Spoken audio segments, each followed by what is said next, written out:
This week on the podcast, I am joined by Heather Ebanks, graphic designer and host of the Creatively Eccentric podcast. Heather is passionate about helping women embrace their uniqueness, challenge expectations, and build success on their own terms rather than trying to squeeze themselves into systems that were never designed for them. We talk in this episode about creativity, non-linear thinking, imposter syndrome, and why some of the qualities we've spent years trying to fix about ourselves might actually be our biggest strengths. Heather's full bio is in the show notes, but for now, grab a drink, get comfortable, and get listening.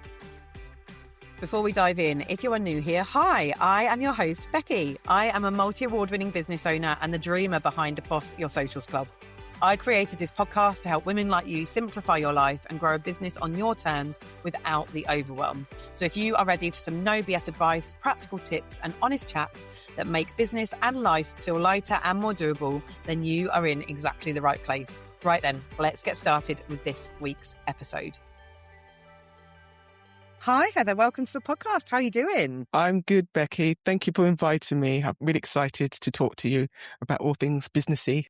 You are so welcome. I'm really looking forward to the conversation because we are going to be talking about embracing creativity and non-linear thinking and how that can actually become a business advantage, which I really, really love, because when you put in the podcast application, you put especially for women who feel overwhelmed trying to follow rigid traditional business advice, which is what I am all about, because I am that woman. I very much don't fit into traditional advice, rigid structures, all that kind of stuff. But a lot of what I talk about and teach, and generally the audience I have, is that kind of woman. So I'm really looking forward to the conversation. But before we get started, do you want to tell us a little bit more about your story in terms of how your business came about and how you became a business owner? Yeah, just a little bit about your story.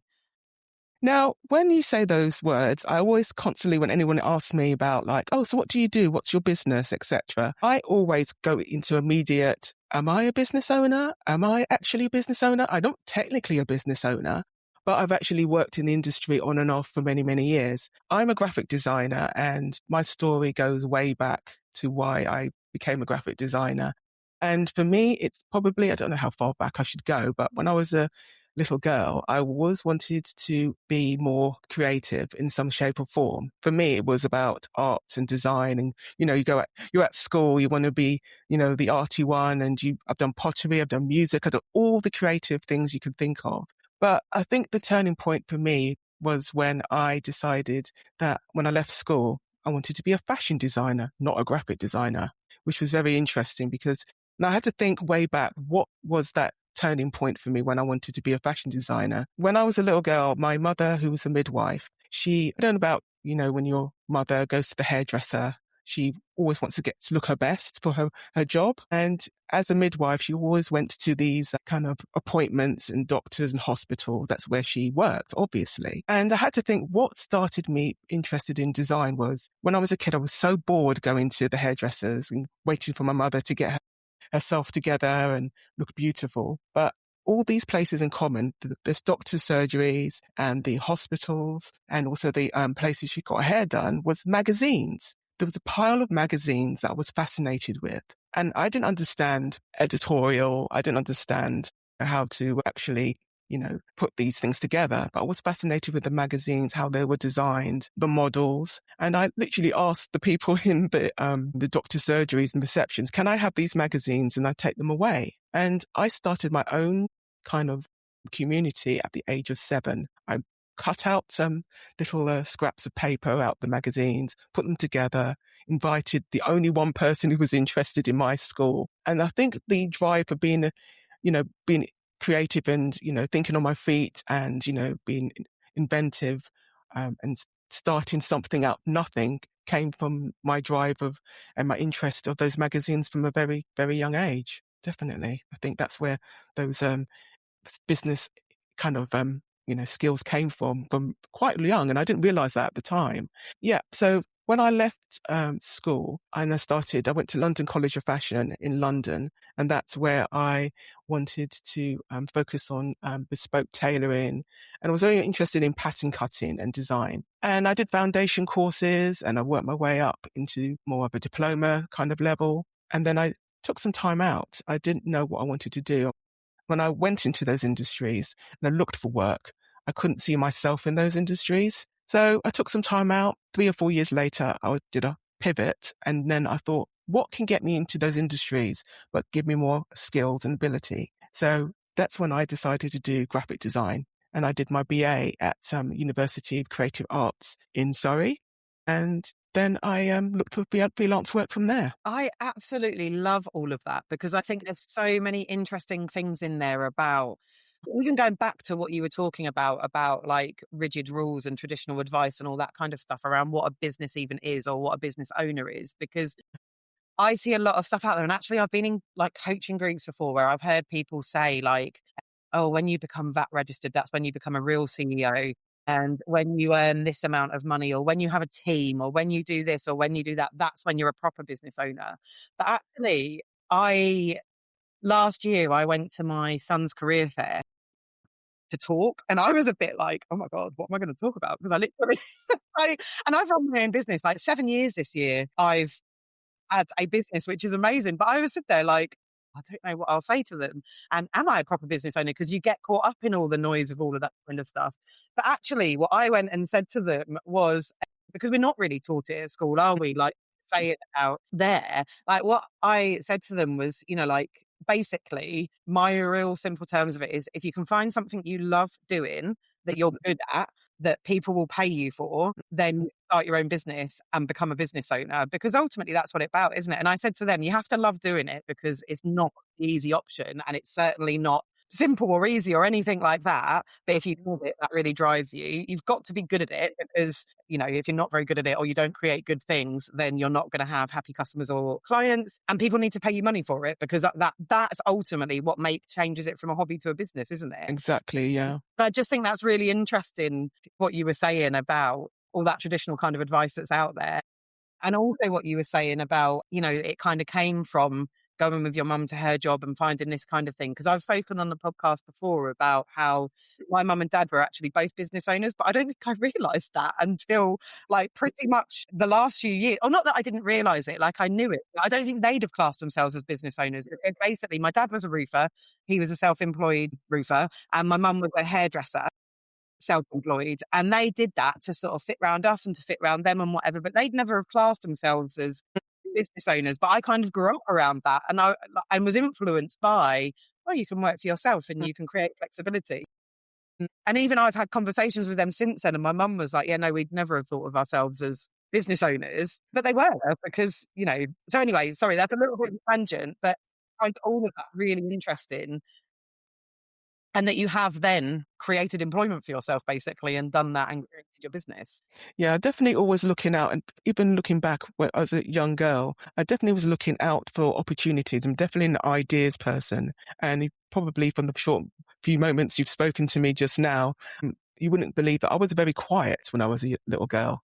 I didn't say much. And I remember my mother joking. She said, oh, you wouldn't know that she's in the room until you turn around and saw that she was there. I was always listening. I was observing. And I think that's kind of helped. There's so many transferable skills that you don't realize that you've got that you can use even, today, years later. And I'm definitely always creating, collaborating, looking out for opportunities that aren't necessarily the obvious ones. And I think that's probably grew quite a lot over the years. And that definitely came from when I was, starting my very first, collaborative, fashion magazine, my attempt to do a fashion magazine at the age of 7. So, yeah. Yeah, 100%. And I was smiling as you said that because I was that same child, to be honest. I was the one that was clung to my mum's leg, like cried every day up until year 4 or 5 about like the start of a new term, going into school and that kind of thing. Was so sort of meek and mild and shy. And I would never, I now live 300 miles away from home. I'd never have been the one that you said out of me and my 2 sisters that would move away from home, would do all of this stuff. And then as I got older, it was more, like through high school, the parents' evening was like, she's not going to make a career out of talking. She talks a lot. It's like, well, I have on the podcast. Exactly. Yeah, so it's funny, isn't it? Like everything along the way, you don't realise what you're sort of picking up and learning. And again, I said that at my son's careers fair where, like things like staple subjects like maths if you go on to be a business owner, it will really help you when you're, sorting your money out and sorting all of that kind of stuff. English with your creativity, all that kind of stuff that you don't necessarily need to use them. So yeah, I just love that you've sort of basically effectively just followed what makes you happy, what you're good at and what you're not, and created a business out of that. And I can't remember who said it to me many years ago when we're always trying to look for the next best thing all the time. And I'm always, and even as creators, I think we've got a habit of not celebrating, and we take ourselves for granted a lot, I think. If I go back to all the transferable skills that I learned, which is definitely very useful in business today, I think, you'd be amazed how much I've done so many different types of jobs as well as graphic design, that it's amazing that I've learned, positive and negative things from those experiences. And they've definitely taken the best bits out of those experiences and put them into my practices and my, whatever work I'm doing today. So yeah, definitely. Yeah. And I really love that as well, because it's the same as I'm big on boundaries and talking about boundaries and encouraging boundaries and things like that. And actually, I was creating some content for myself the other day around boundaries and saying, actually, pretty much every single boundary I have has come from an experience of like, oh, no, I don't want that.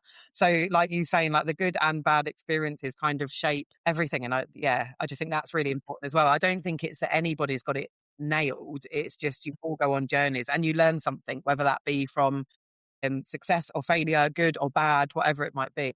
And I think that's so important as a business owner, Definitely. and so important to help you have the business that you want to have. So you're talking about, or you meant, like we were going to be talking about embracing creativity and nonlinear thinking. Before we talk any further about that, what do you actually mean by that? And what does that mean to you? Like, what is non-linear thinking to you? I definitely think it's about thinking outside the box. And like we just talked about, not seeing that your life, your career is going the way that it should go. And I think we need to, as creatives, delve into our ups and downs a lot more. And for example, my career definitely isn't straightforward and linear. And I think that shouldn't be shied away from. What I mean is that I've talked about like the certain ups and downs regards to going into careers that weren't necessarily made for me. For example, I used to work in a corporate situation, not design at all. It was business supporting. It was very public sector. And the pressure of being in that job was very immense. I was almost made redundant twice. And I think when you're in those situations, you realize that you always have to use your creative skills, not just obviously designing and arts and drawing. The job was, I had to think outside the box. I had to, like, a situation was when I was the person that's supporting other people, but I realized that I had to read the room a lot more. And I think when we're creators, we tend to be in our own bubble. And I was reading the room a lot more when I was in that stressful situation, when I was always made redundant twice, because a lot of the work was coming my way. I can see the conversations that were had. Being very observant is very important. And it's hard to do that when you've got so many, things that are going on, so wearing so many hats. You have to be more focused, I think, as a creative. When I was in that non-creative job, I could see a situation that was that, oh, all this work is going to come to me, because I knew that even though I wasn't a designer in that role, they said, oh, Heather, I know you're the creative in the room. Why don't you, because you've got the degree, why don't you just do this, I don't know, PowerPoint presentation?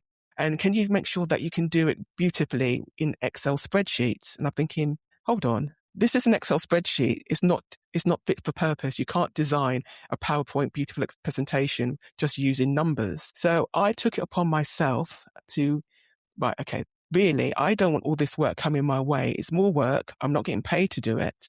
So you have to think of something that's going to be more useful, not just for yourself as a creative, but also for the employer. So I found a software online that was going to drop the information and the data into a spreadsheet so that they can use it. And anyone who's not creative can put their information in it, and voila, a beautiful presentation from the data has been updated. It saved me time. So what happened was basically I had to go through a lot of red tape to go and speak to, you got to IT department, you go to HR, and it took a while, but I was so proud of myself because I realized that I couldn't just focus on my situation.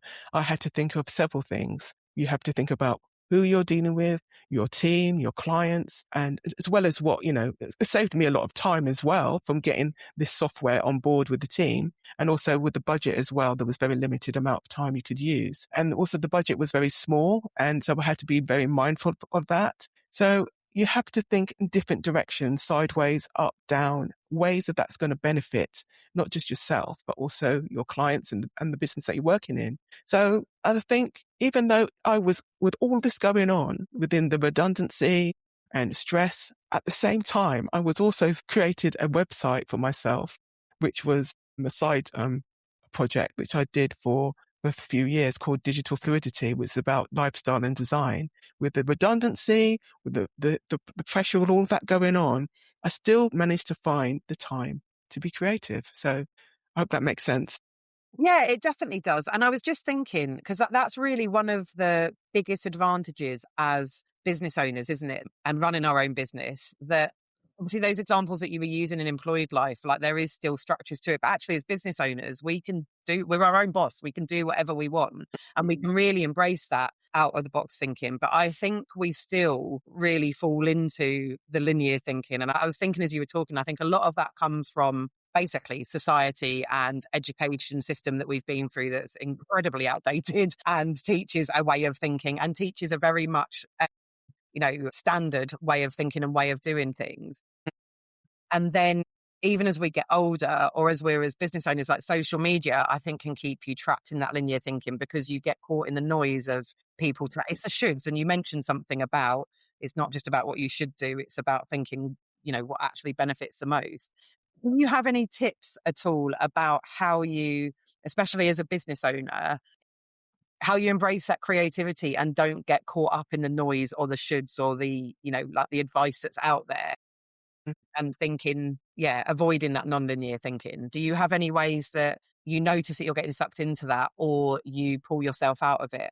Obviously, you mentioned social media, and I know there's lots of advice about, you shouldn't do this and you should do that. And probably from the experts and from us and people listening to this episode right now, is that it's easier said than done.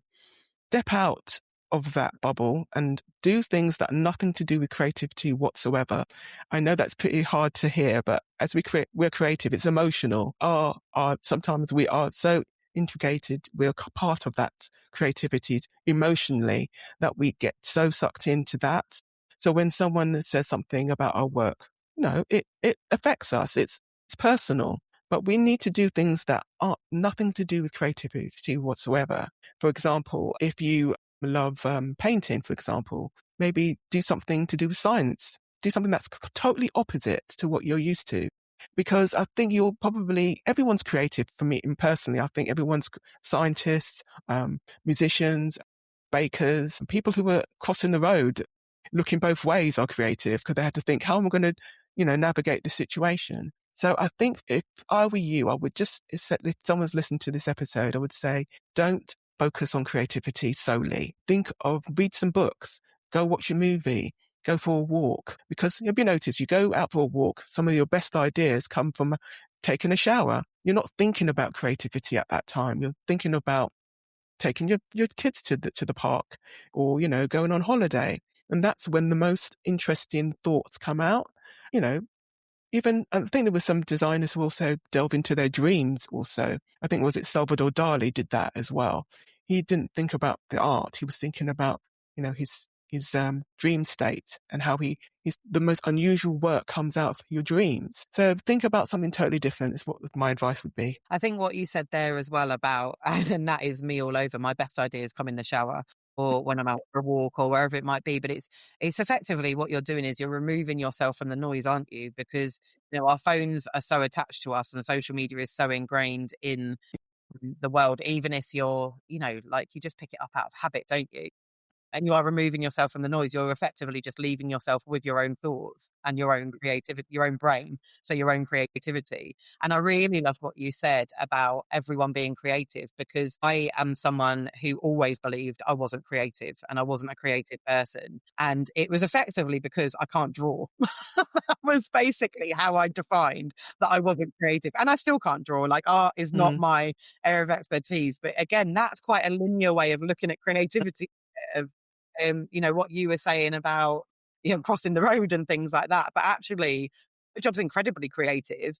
I'm not good at the design side of things, the art side of things, whatever. That doesn't stop you being creative. So I think sometimes as well, it's about the kind of stories we tell ourselves that of what we are or who we are, which has generally come from things that people have told us in the past.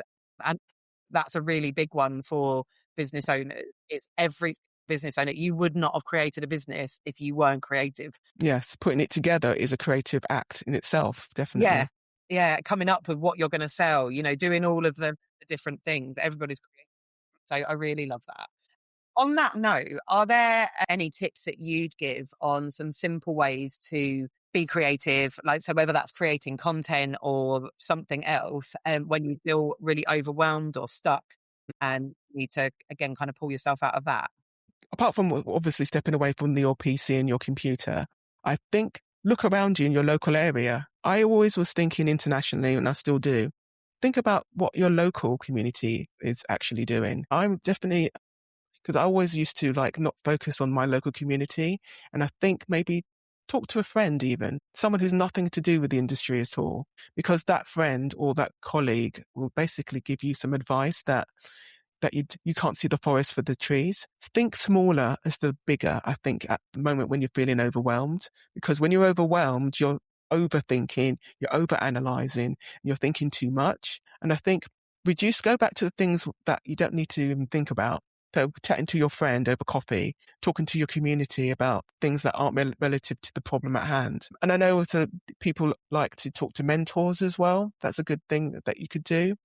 But that good friend is probably the person who knows you very well, who takes the mickey out of you, who can see things that you can't see. So that would be my tip, I think, when you're overwhelmed. Because when you're stressed, they know what you're like. They know your personality. They know what makes you tick. So everyone should have a friend or a mentor that they can, soundboard, get there some advice from. Yeah, I think that's two really key things. I love what you said about making it smaller, and it's almost identifying the next step. You don't have to climb the whole mountain at once. Also, that finding your people, whoever that might be, and talking to them, because sometimes literally just saying it out loud, I've had moments like that where I'm like, I'm so overwhelmed, and then I say it out loud, like to my husband or to some business friends or to whoever, and as soon as I've said it out loud, I don't even get as far as needing a response. I'm like, oh, this is what I need to do. It's just, so yeah, sometimes it's just getting it out of your head, isn't it? And sometimes they point out things that are right in front of you. And you go, oh, yeah, I didn't realize that. And that's pretty obvious, isn't it? At the end of the day, it's like, yeah. Yeah. I think it's a general theme of kind of what we were saying earlier as well. It's about ways to quiet the noise, isn't it? Because there's so much noise in the world that sometimes you just need to give yourself time to do nothing and breathe and think. And the answer, like you said, is often obvious. So, Yeah, I was just thinking, as you were saying that situation, what I felt overwhelmed. I think it was just even naming my podcast was like, what we're going to call it. And my partner, he just said, well, just call it, narrow it down. I think I was putting too many words in it and it was just too overdone. So yeah, that was one of the situations I was like, I don't know what I'm going to call it. yeah, and you can overthink things, can't you? And I think the real catch-22 with that sometimes, because I think what we just said about talking to people and asking for advice is so important. But I also think sometimes you can get trapped in asking too many people, because then almost you increase the noise that's coming at you because people will give you different opinions. So that person that you're talking to, you have to know that you value what they're saying. And like I said, don't ask too many people, because then all of a sudden one person says one thing, someone else says something else. So you overcomplicate it again as well. Yeah. So one thing I think pretty much every business owner faces at some point is a bit of self-doubt, imposter syndrome, all that kind of stuff. How do you handle that as a creative business owner? Do I handle it? That's interesting because I think it's a bit like the kind of the angel and the devil on the shoulder situation. And I don't say it out loud, but I have these like little conversations with myself. Soon as that said, oh, you can't do this kind of scenario comes up, I always think like when I was on watching a lot of YouTube for that business advice or looked on social media, and I always had to stop myself and think, what is it about that business or that ownership of or that freelancer or whatever the situation is that I'm looking at? What is it about them that I'm after? And it's always the process. I don't necessarily want what they want. It's not about jealousy or it's about I want to have what they've got. I think it's how they did it. And can I apply that example into my work? So, and because immediately I'll go, oh, I'm doubting myself. I can't do this. But maybe it's to do with as I get older, I find that all the things that I worried about when I was younger aren't as important anymore. Like I always was actually concerned about what other people thought about me. And also I was like, people's opinions mattered. It's not that I don't care about what people's opinions are now. It's more that, does it matter to me? Is it important? How is this going to shape me? How is it going to improve my situation?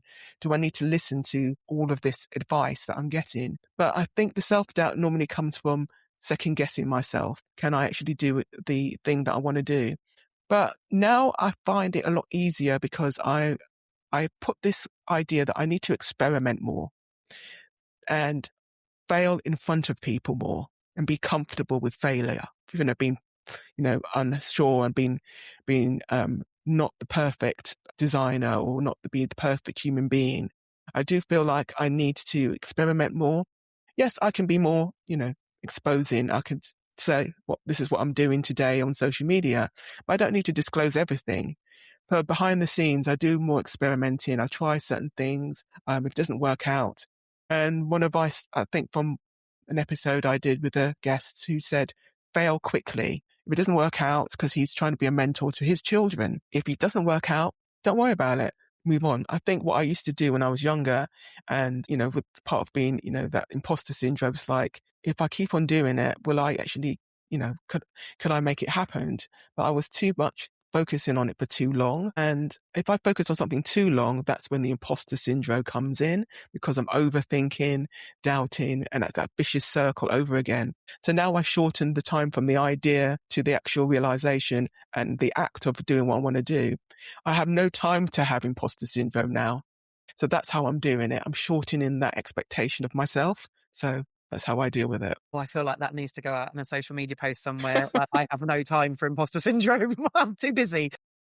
Yeah. So, I really love that. There was so much that you said in there that was just so valuable. And I think a couple of the key things for me were about the kind of does it really matter thing. It's that whole thing, isn't it? About will it matter in 5 minutes, 5 hours, 5 days, 5 months, 5 years?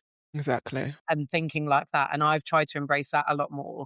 But also the thing that you said around failure, I think is so important. And actually, I think it's a bit about reframing failure because,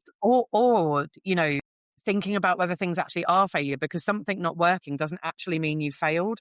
So one of the things I always think is, for example, like if I'm launching a new product or a service or whatever it might be, if I launch it, that's a success because the original goal was to launch the thing. So I have successfully launched the thing. If no one buys it, that doesn't mean it's failed. It just means it hasn't worked out and I try something new.